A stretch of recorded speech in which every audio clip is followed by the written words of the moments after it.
जय श्री कृष्ण फ्रेंड्स, नमस्कार फ्रेंड्स। मेष लग्न के लिए नया साल 2026 कैसा रहेगा इसके बारे में चर्चा करेंगे। आपको अगर यह चर्चा अच्छा लगा तो प्लीज़ वीडियो को लाइक और शेयर कीजिएगा। और अगर आपने इस चैनल को अभी तक सब्सक्राइब नहीं किया है तो फ्रेंड्स प्लीज़ चैनल को भी सब्सक्राइब कीजिएगा। तो आइए चर्चा में आगे बढ़ते हैं। नया साल 2026 की स्टार्टिंग में मेष लग्न की कुंडली में गुरुदेव बृहस्पति का गोचर थर्ड हाउस में रहेगा और 2 जून 2026 को गुरुदेव थर्ड हाउस से फोर्थ हाउस में अपनी उच्च की राशि कर्क राशि में गोचर करेंगे और फिर 1 नवंबर 2026 को सिंह राशि में गोचर करेंगे और 13 दिसंबर से साल के अंत तक सिंह राशि में ही वक्री रहेंगे। और शनिदेव का गोचर पूरा साल लग्न से 12 हाउस में मीन राशि में रहेगा। 27 जुलाई से लेकर 10 दिसंबर तक शनिदेव 12 हाउस में मीन राशि में ही वक्री रहेंगे। राहु साल की स्टार्टिंग में लग्न से 11th हाउस में कुंभ राशि में और केतु लग्न से 5th हाउस में सिंह राशि में गोचर में रहेंगे। और 5 दिसंबर को राहु कुंभ राशि से मकर राशि में गोचर करेगा लग्न से 10th हाउस में और केतु सिंह राशि से कर्क राशि में गोचर करेगा लग्न से 4th हाउस में। तो इन 4 ग्रहों की गोचर की दृष्टि से मेष लग्न के लिए 2026 ऑन एवरेज अच्छा ही रहेगा। यंगर सिबलिंग से, छोटे भाई बहनों से संपर्क मधुर रहेगा, अंडरस्टैंडिंग अच्छा बना रहेगा, पड़ोसियों से, कलीगों से अच्छा संबंध रहेगा। थर्ड हाउस कम्युनिकेशन का हाउस होता है, स्किल डेवलपमेंट का हाउस होता है, एंटरप्रेन्योरशिप का हाउस होता है। और मेष लग्न के लिए थर्ड हाउस मिथुन राशि होता है। मिथुन राशि अपने आप में कम्युनिकेशन का राशि होता है, नई चीज़ों के सीखने की, नई लर्निंग को सीखने की, नई नई लोगों से मिलने की, अपनी ज्ञान को इन्हेंस करने की राशि होता है मिथुन राशि। आप में जो हॉबीज है, आप में जो स्किल है, इनेट स्किल है, इनको डेवलप करने की आपको अपॉर्चुनिटीज मिलेगा और आप इसको करियर की दृष्टिकोण से दिशा मिले, इस ओर भी आप काम करेंगे और आपको अपॉर्चुनिटीज भी मिलेगा। और जो लोग कम्युनिकेशन की फील्ड में काम करते हैं, किसी भी तरह का कम्युनिकेशन हो, फिजिकल कम्युनिकेशन हो या वर्चुअल कम्युनिकेशन हो, नेटवर्क हो, मीडिया हो, मास कम्युनिकेशन हो, मास मीडिया हो, ब्लॉगिंग हो, पब्लिक स्पीकिंग हो, इन फील्ड में काम करने वाले लोगों के लिए यह एक एक्सीलेंट पीरियड है। और थर्ड हाउस एफर्ट का हाउस होता है, सेल्फ एफर्ट का हाउस होता है और एंटरप्रेन्योरशिप का हाउस होता है, कुछ नई चीज़ों को करने की हाउस होता है।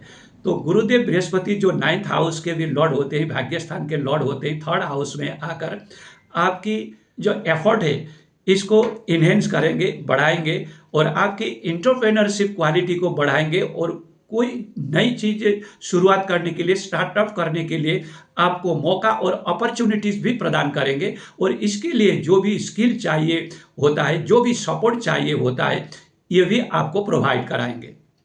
थर्ड हाउस से गुरुदेव बृहस्पति का 5th एक्सपेक्ट 7th हाउस में पड़ेगा।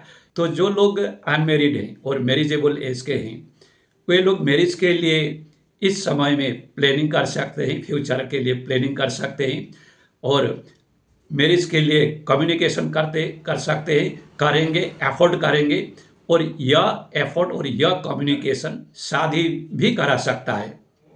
और जो लोग ऑलरेडी मैरिड है, शादीशुदा हैं, उन लोगों के बीच में अंडरस्टैंडिंग बढ़ेगा, प्रगाढ़ता बढ़ेगा। तो बिजनेस के लिए नई पार्टनरशिप, नई कॉन्ट्रैक्ट, नई एग्रीमेंट हो सकते हैं और ये सही दिशा में होगा और अच्छा के लिए होगा, ग्रोथ देने वाला होगा, बिजनेस में ग्रोथ होगा, एक्सपांशन होगा। थर्ड हाउस से गुरुदेव बृहस्पति का 7th एक्सपेक्ट 9th हाउस में पड़ेगा, जो गुरुदेव का अपना हाउस है। इस समय के दौरान आप में शॉर्ट ट्रेवल्स जो बिजनेस के लिए होगा, जो रिलेशनशिप के लिए होगा या हायर एजुकेशन के लिए होगा, इस तरह के ट्रेवल, एक फ्रूटफुल ट्रेवल आपको करना पड़ेगा, करने की सिचुएशन बनेंगे।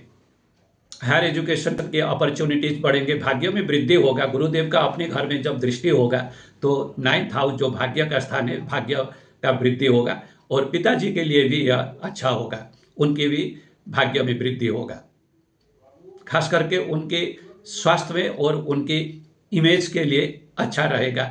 गुरुदेव का 7th एक्सपेक्ट है 9th हाउस में, और गुरुदेव बृहस्पति का 9th एक्सपेक्ट है 11th हाउस में पड़ेगा। आपको लार्ज नेटवर्क के माध्यम से, फ्रेंड सर्कल के माध्यम से, मास मीडिया और कम्युनिकेशन, क्योंकि गुरुदेव की जो दृष्टि है 3rd हाउस में है, जो कम्युनिकेशन का हाउस है, मीडिया का है, नेटवर्क का है, और 11th हाउस भी नेटवर्क का है।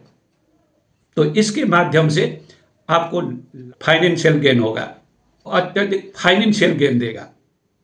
2 जून में गुरुदेव बृहस्पति का गोचर कर्क राशि में होगा। मेष लग्न के लिए कर्क राशि 4th हाउस होते हैं। मेष लग्न के 4th हाउस में गुरुदेव उच्च के होते हैं। 4th हाउस में गोचर करने से 4th हाउस की शुभत्व को अत्यंत वृद्धि करेंगे। घर के एनवायरनमेंट अत्यधिक खुशहालपूर्ण होगा, सुकून और शांति देने वाला होगा, खुशहाली बढ़ेगी घर परिवार में। इस समय में अगर अच्छी ग्रह की दशा चल रही है तो जमीन, घर, मकान के लिए यह समय बहुत अच्छा रहेगा। रियल इस्टेट के लिए बहुत अच्छा रहेगा। आप लैंड परचेज कर सकते हैं, नई घर बना सकते हैं, या आप अपनी घर को रिनोवेट कर सकते हैं या एक्सपांड कर सकते हैं। नई वाहन, बड़ी वाहन, लग्जरियस वाहन खरीद सकते हैं। 4th हाउस से गुरुदेव बृहस्पति का 5th एक्सपेक्ट 8th हाउस में पड़ता है। तो आपकी कोई भी ऑडिटिंग रिलेटेड चीज़ हो, टैक्स रिलेटेड चीज़ हो, जॉइंट अकाउंट, अपनी पाउस के साथ जॉइंट अकाउंट रिलेटेड कोई भी चीज़ हो, इन चीज़ों में आप अच्छी एक प्लानिंग करेंगे, डिसीजन लेंगे, और इस दिशा में कुछ ना कुछ अच्छा काम होगा। इन लॉज के साथ रिलेशनशिप में मधुरता बढ़ेगा। 4th हाउस से गुरुदेव बृहस्पति का 7th एक्सपेक्ट 10th हाउस में पड़ता है। जो जॉब की तलाश में है उनको जैसा जॉब चाहते हैं वैसा जॉब मिलेगा, और जो जॉब में है उनका पावर और पोजीशन वृद्धि होगा, मान सम्मान में वृद्धि होगा, और कैरियर और डोमेस्टिक लाइफ में एक सुंदर बैलेंस बना के चलने में सक्षम होंगे।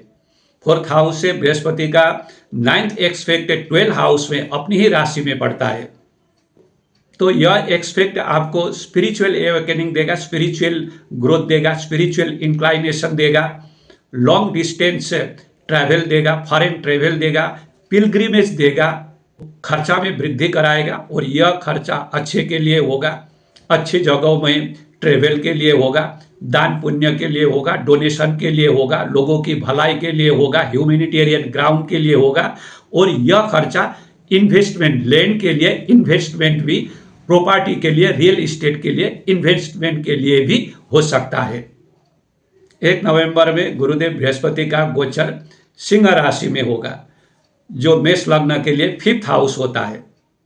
तो लर्नर के लिए, स्टूडेंट के लिए, कॉलेज लेवल के स्टूडेंट के लिए, हायर एजुकेशन के स्टूडेंट के लिए यह समय बहुत अच्छा रहेगा। जो लोग शादीशुदा हैं और चाइल्ड बर्थ के प्लानिंग कर रहे हैं, आस कर रहे हैं, तो उनके लिए भी ये अच्छा है, चाइल्ड बर्थ दे सकता है। और अगर आप पेरेंट्स हैं तो आपको बच्चों से खुश खबरें मिलेगी, आपके बच्चे अच्छा परफॉर्मेंस करेंगे, आप जैसा चाहते हैं इस तरह से काम करेंगे, आपको खुशी मिलेगा, सुकून मिलेगा बच्चों से। और जो लोग लव और रिलेशनशिप में आना चाहते हैं उनके लिए भी यह बहुत अच्छा समय रहेगा, बहुत अच्छा सुंदर अपॉर्चुनिटी मिलेगा नई रिलेशनशिप में आने के लिए।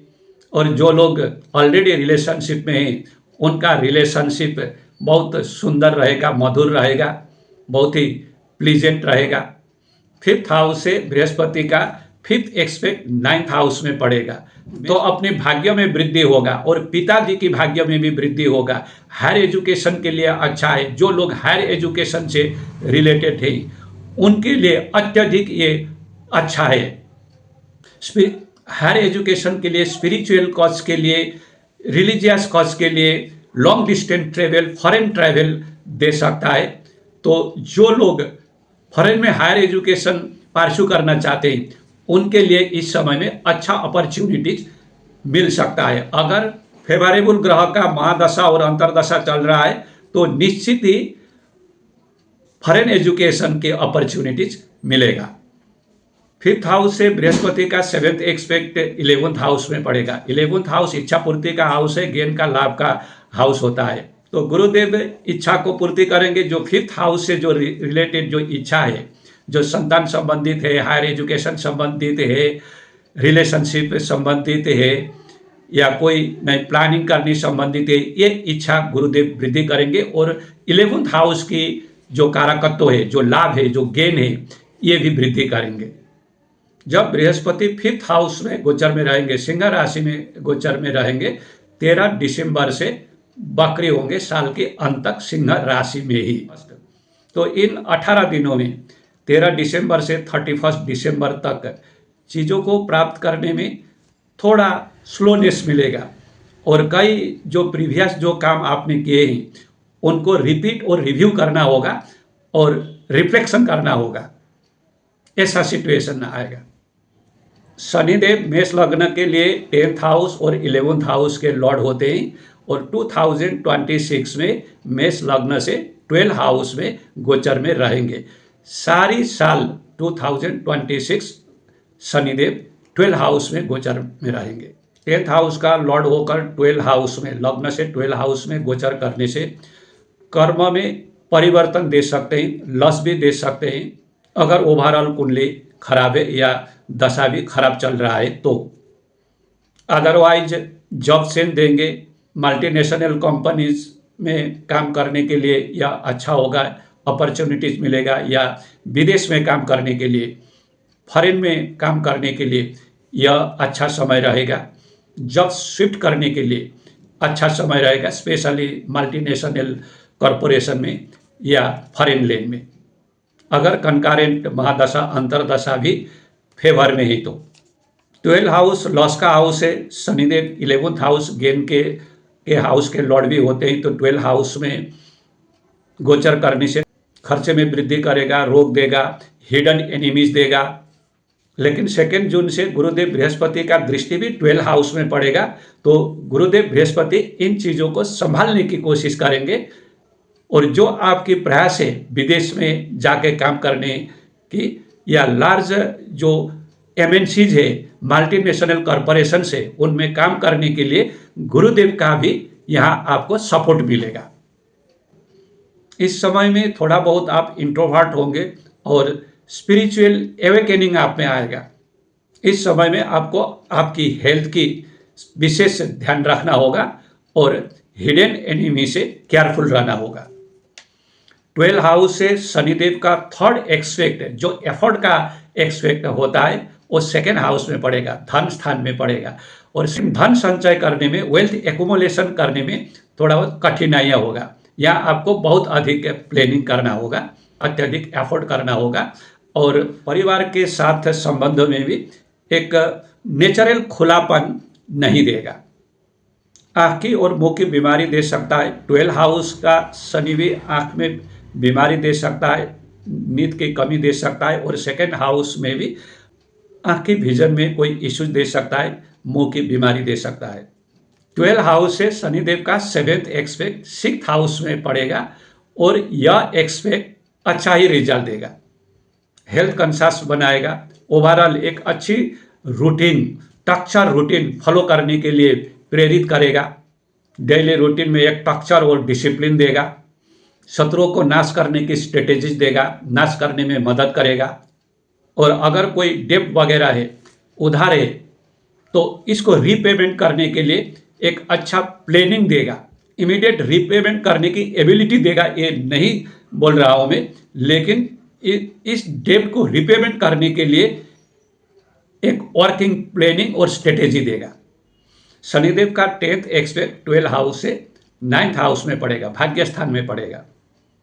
शनिदेव की 10th एक्सपेक्ट पढ़ने से कर्म में कुछ चेंजेस देता है, और कुछ दिक्कतें और कुछ डिफिकल्टीज भी देता है।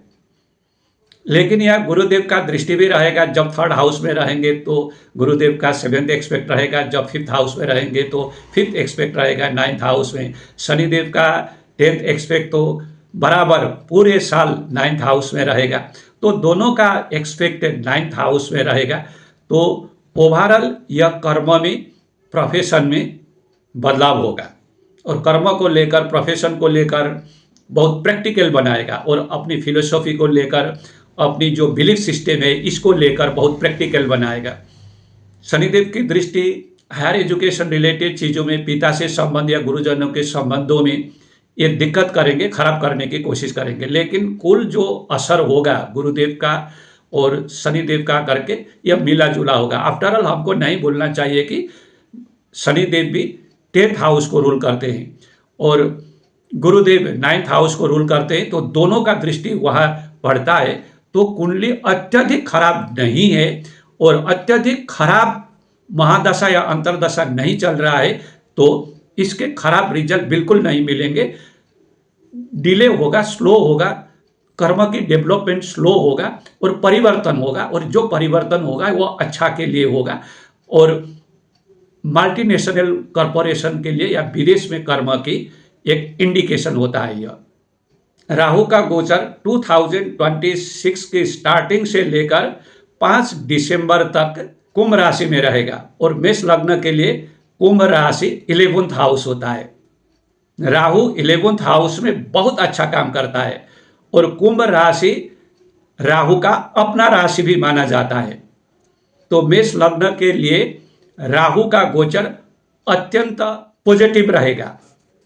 11th हाउस मेटारियल इच्छा पूर्ति का घर होता है, लाभ का घर होता है, गेन का घर होता है, और राहु अपने आप में डिजायर का कारक है, एक्सपेंशन का कारक है, वृद्धि का कारक है, और खुश होता है तो एकाएक देता है, छप्पड़ फाड़ कर देता है। तो राहु 2026 में मेष लग्न वालों लोगों के लिए छप्पड़ फाड़ कर देने वाला है। साथ में गुरुदेव बृहस्पति का भी दृष्टि 11th हाउस में रहेगा। तो 11th हाउस संबंधित बहुत अच्छा रिजल्ट मेष लग्न वाले लोगों के लिए मिलने वाला है, ऑलमोस्ट पूरे साल के लिए, 5 दिसंबर तक के लिए। 11th हाउस लार्ज नेटवर्क का हाउस है, फ्रेंड सर्कल का हाउस है। 11th का राशि कुंभ है और कुंभ भी लार्ज नेटवर्क का राशि है, टेक्नोलॉजी का राशि है, और राहु भी टेक्नोक्रेट है। तो जो लोग लार्ज नेटवर्क रिलेटेड फील्ड से जुड़े हुए हैं, मीडिया से जुड़े हुए हैं, नेटवर्किंग से जुड़े हुए हैं, उनके लिए तो यह अत्यधिक अच्छा होने वाला है।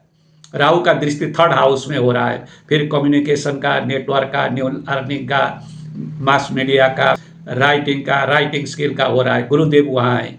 तो इन फील्ड से जो लोग जुड़े हुए हैं उनके लिए 2026 अत्यधिक अच्छा होने वाला है। और राहु का 5th हाउस में जो एक्सपेक्ट पड़ रहा है, राहु 11th हाउस में अच्छा रिजल्ट देते हैं और अपनी राशि में 5th हाउस संबंधित चीज़ों को अपनी तरीके से वृद्धि करने की कोशिश करेंगे। तो रिलेशनशिप संबंधित चीज़ों के लिए यह समय बहुत अच्छा रहेगा। गुरुदेव बृहस्पति और राहु दोनों ही 5th हाउस की क्रिएटिविटी, रोमांस और रिलेशनशिप को प्रमोट करेंगे। और अगर नाटल चार्ट अच्छा है और महादशा अंतरदशा भी अच्छा चल रहा है, तो शेयर मार्केट रिलेटेड चीज़ों में भी यह समय अच्छा रहेगा। राहु का 9th एक्सपेक्ट 7th हाउस में पड़ेगा। यह एक्सपेक्ट राहु का पॉजिटिव एक्सपेक्ट होगा और यह एक्सपेक्ट रिलेशनशिप को, लव और रोमांस और रिलेशनशिप को प्रमोट करेगा, सक्सेस दिलाएगा, क्योंकि राहु का एक्सपेक्ट 5th हाउस में भी हो रहा है और 7th हाउस में भी हो रहा है। तो रिलेशनशिप के लिए भी अच्छा होगा और रिलेशनशिप को शादी में कन्वर्ट करने के लिए भी अच्छा होगा। बिजनेस एक्सपेंशन के लिए भी अच्छा होगा। राहु एक्सपेंशन का कारक है, ग्रोथ का कारक है, 7th हाउस उसका मित्र राशि है, तो बिजनेस में ग्रोथ और एक्सपेंशन देगा।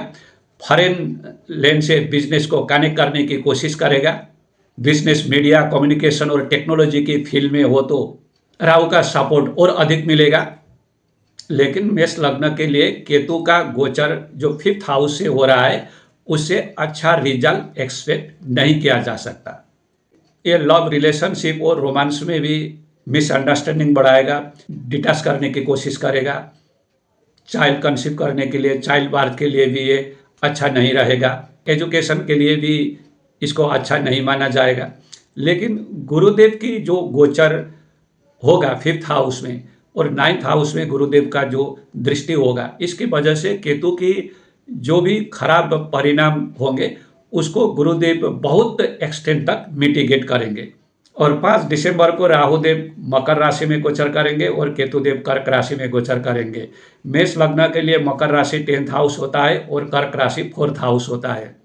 तो अंतिम के 25 दिन जो होंगे साल के, कर्म की क्षेत्र में थोड़ा परिवर्तन लाने की, कुछ नई तरह की चीज़ें अटेम्प्ट करने की टेंडेंसी जाएगा, थोड़ा इल्यूजन देगा और 4th हाउस रिलेटेड चीज़ों में डिटैचमेंट लाएगा, माँ की हेल्थ में खराब करेगा या रिश्तों से थोड़ा मन मुटाव करने की कोशिश करेगा और एक डिटैच वाला, एक विरक्ति वाला मानसिक अवस्था देगा। आप अपनी घर के इन्वायरमेंट से, घर से थोड़ा डिटैच रहना शुरू करेंगे और आपका ज़्यादा से ज़्यादा अटेंशन, फोकस करियर को लेकर होना शुरू होगा। अत्यधिक करियर ओरिएंटेड होंगे, पोजीशन ओरिएंटेड होंगे, रिकॉग्निशन ओरिएंटेड होना शुरू करेंगे और करियर को लेकर आप ऑब्सेसिव होंगे। और 10th हाउस का राहु का गोचर आपकी करियर फॉरेन में शिफ्ट करने की कोशिश करेगा। तो इन 4 पावरफुल ग्रहों की गोचर की दृष्टि से मेष लग्न के लिए 2026 ऑन एवरेज से अच्छा जाएगा। अगर इस समय महादशा और अंतरदशा भी अच्छा चल रहा है तो 2026 आपके लिए अत्यधिक शुभ फल देने वाला होगा। गोचर की दृष्टि से 2026 में मेष लग्न वाले लोगों को शनिदेव की और केतुदेव की उपाय करना चाहिए। शनिदेव के लिए ओल्ड और डेस्टिट्यूट लोगों को, बीमार लोगों को, फिजिकली चैलेंज लोगों को उनकी रिक्वायरमेंट के अकॉर्डिंग, उनकी ज़रूरत के अकॉर्डिंग मदद करना चाहिए। यही शनि का सबसे कारगर रेमेडी होता है। और शनिवार के दिन 8 काली चीज़ों को शनि मंदिर में दान करना चाहिए। और केतुदेव के उपाय के लिए गणेश जी की आराधना करना चाहिए। ओम गंग गणपतये नमः मंत्र का जप करना चाहिए। कुत्तों की सेवा करना चाहिए, कुत्तों को रेगुलरली खिलाना चाहिए, स्ट्रे डॉग को, आवारा कुत्तों को खिलाना चाहिए। या गरीब और ज़रूरतमंद लोगों को 2 कलर की कंबल, सफ़ेद और काला धारियाँ वाला, 2 रंग की धारियाँ वाला कंबल दान करना चाहिए। अगर गुरुदेव बृहस्पति बकरी नहीं है, मंगलदेव बकरी नहीं है, मारक स्थान में नहीं बैठे हैं, तो मेष लग्न वाले लोगों को गुरुदेव बृहस्पति के लिए येलो सफायर और मंगल के लिए रेड कोरल पहनना चाहिए। ये 2 जेमस्टोन लाइफ लॉन्ग के लिए पहनना चाहिए। येलो सफायर को सोने की अंगूठी में गुरुवार के दिन सुबह तर्जनी उंगली में पहनना चाहिए। और रेड कोरल को तांबा, सोना और चांदी, इन 3 धातु से अंगूठी, रिंग बनाकर मंगलवार के दिन सुबह या मंगलवार की होरा में रिंग फिंगर में पहनना चाहिए, अनामिका उंगली में पहनना चाहिए। तो फ्रेंड्स, आज के लिए चर्चा को यहीं विराम देते हैं। आपको अगर इस चर्चा से कुछ नई जानकारी मिली, कुछ नई चीज़ सीखने को मिला, जानने को मिला, तो प्लीज़ वीडियो को लाइक और शेयर कीजिएगा और चैनल को भी प्लीज़ सब्सक्राइब कीजिएगा। धन्यवाद।